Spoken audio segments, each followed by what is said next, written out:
అల్లుడికి గాంధీకి సైకిల్ చూడు ఏంటి సైకిల్ గాంధీ సూత్రం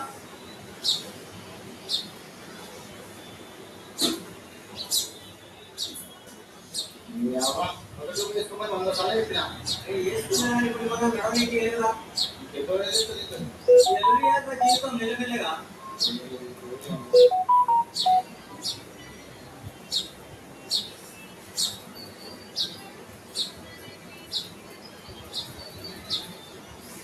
ఎవరా చంద్రుడు నిన్నప్పుడు ముచ్చట అడగాలన్నారా మొన్న ఈ మేనమావికి అనమాట విడవిడి అయిందాక ఇంటికి డెవలప్ తిరగగా